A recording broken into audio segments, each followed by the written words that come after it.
And number seven is Eddie Barthong, aka Reverse Flash. If there's a super speedster that has supersonic speed with time travel abilities that's good, then you have to have the reverse.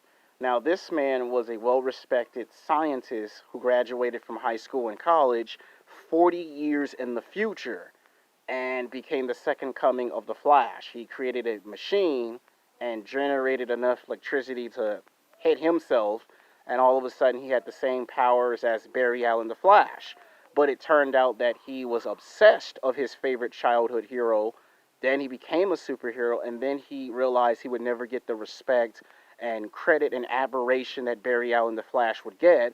And as a response, he went into the future by time traveling by accident and discovered he became the villain to the Flash. And then basically, he had a grudge with the Flash for 20 years out of the 40 years in the future timeline. And of course, if you watch season one of the television show, you realize he got trapped in the past for 15 years and had to give another version of Barry Allen that didn't have no superpowers to make him run faster to get back to the future. And he's like the main villain. He created his own force, the negative speed force. He has time travel abilities. And of course, he's very intelligent, which nobody thinks a guy in a wheelchair is a supervillain, right? Wrong. He tricked and deceived the Flash and everyone else, and is responsible for giving normal people superpowers, like Clifford the Bull, aka the Thinker, who is his arch rival when it comes to being highly intellectual. His character's been in all 5 seasons of the television show, and he's by far a huge fan favorite. He also took other people's identities. Yeah, that qualifies as being a super badass supervillain. Coming in at number six is Victor Von Doom, aka Doctor Doom.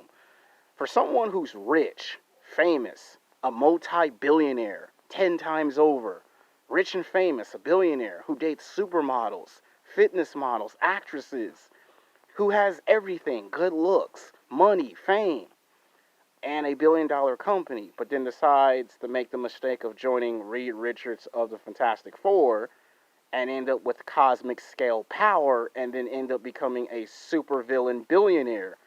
That that right there is interesting. And it's all because he couldn't get a girl. Yes, you heard me, a girl.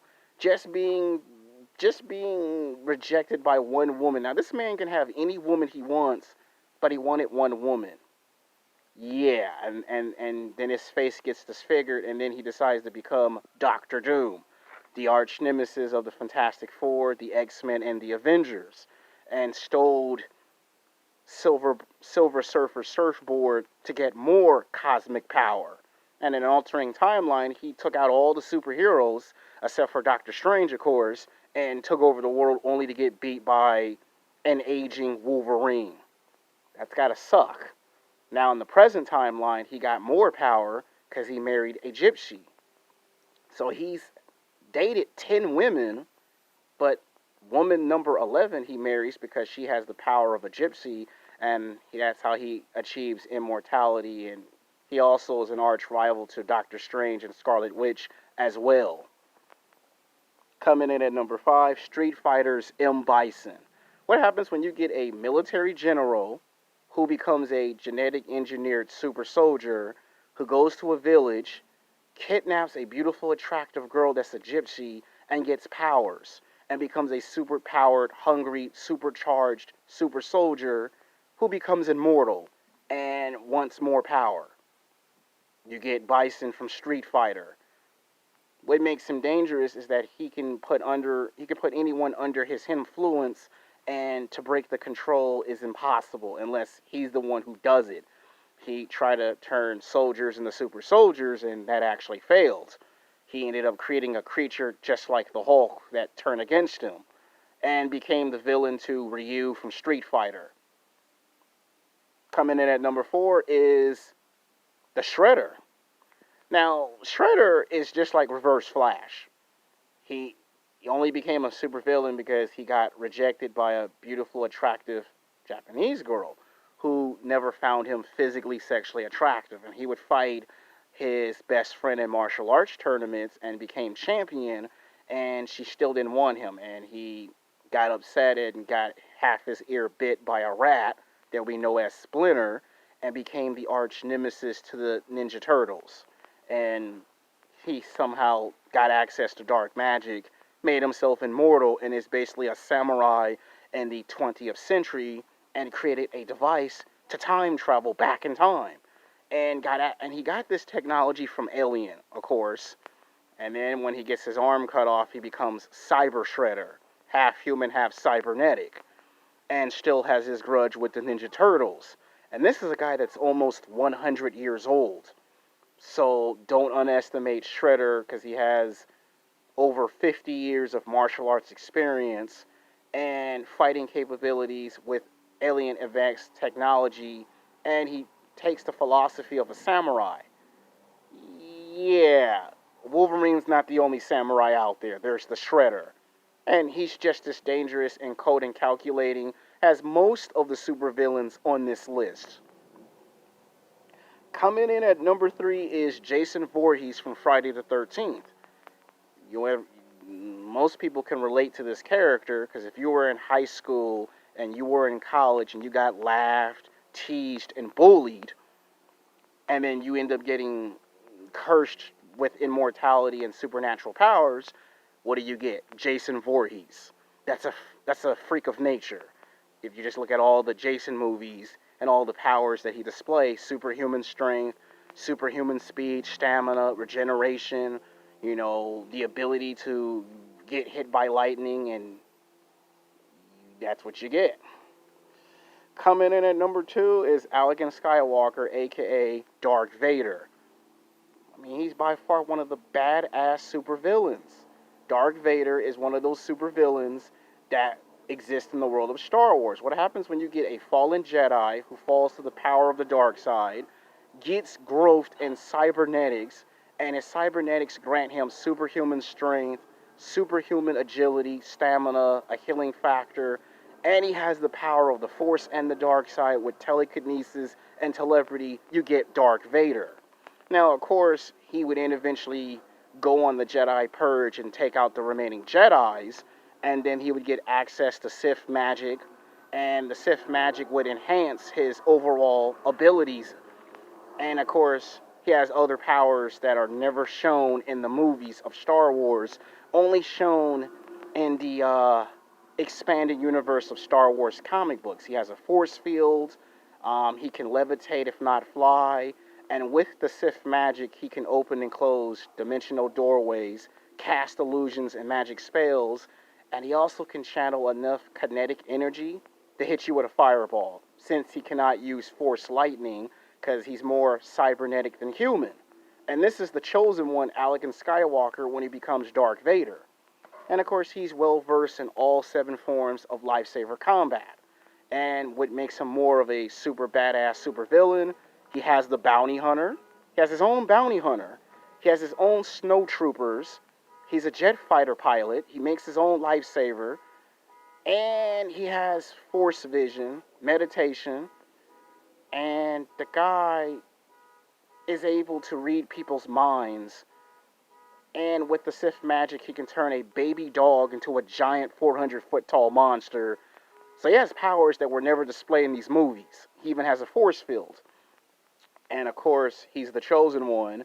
And he ended up being the one to defeat his master and bring balance back to the Force. He has his own castle. Yeah, that's what makes Darth Vader a super badass villain, is that he has a castle. And, of course, he has 2 kids and a grandson. And basically, he transcends into the Force and becomes a Force Ghost.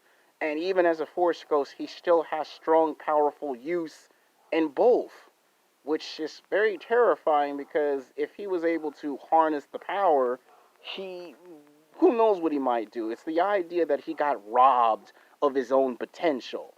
Where Luke got to discover his potential 100%, Darth Vader got robbed of his potential. And it's all because of Obi-Wan Kenobi. And Darth Vader gets punished by the Emperor for failing to maximize his potential at 100%. We're going to be seeing more of Darth Vader in the Star Wars television show soon in Disney Plus. And we're going to see the Darth Vader in his prime. That's why he's the number 2 best villain or greatest villain of all times. Coming in at number 1 is a supervillain.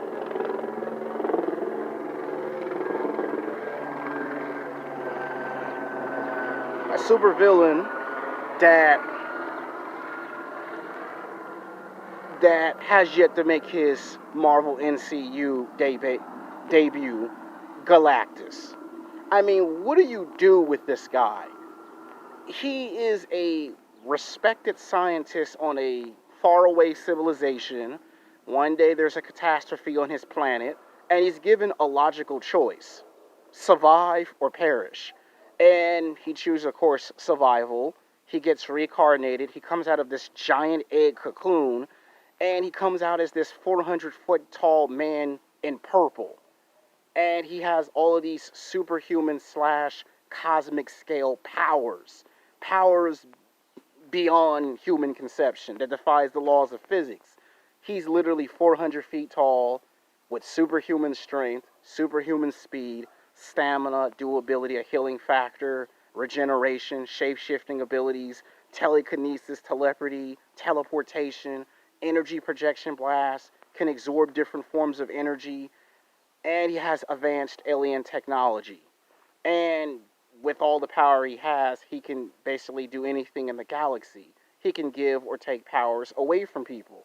Prime example, he gave power to Silver Surfer. Yeah, and then he's immortal. What do you do with a guy that has all these powers and he's the bad guy? And he is an enemy to Thor, the X-Men, the Fantastic Four, the Avengers, and he even was able to fight somebody like the Eternals and the Ancestrals, the ones who actually gave him this power, and yet he does whatever he wants in the universe. And just like Cell from Dragon Ball Z, it was only a child that was able to defeat him. Go figure, a man or a woman can't beat him. Doctor Strange, Thor can't beat him, but Reed Richards, son of the Fantastic Four, beats Galactus. So that's what makes him number 1, is that he has all these powers and he's the bad guy. And only a few times in history he turns out to be the good guy when he wants to. And that's terrifying.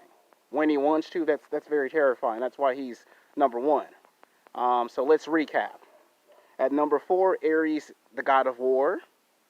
At number 14, Tarnos. Number 13, Agent Smith from The Matrix. Number 12, Sephiroth from Final Fantasy. Number 11, Dark Sidious Palpatine. At number 10, Scorpion from Mortal Kombat. At number 9, the Joker. Number 8, Cell from Dragon Ball Z. Number 7, Reverse Flash from the television show The Flash. Number 6, Doctor Doom. Number 5, M. Bison from Street Fighter. Number 4, Shredder from the Teenage Mutant Ninja Turtles. Number 3, Jason Voorhees from Friday the 13th. Number 2, Darth Vader.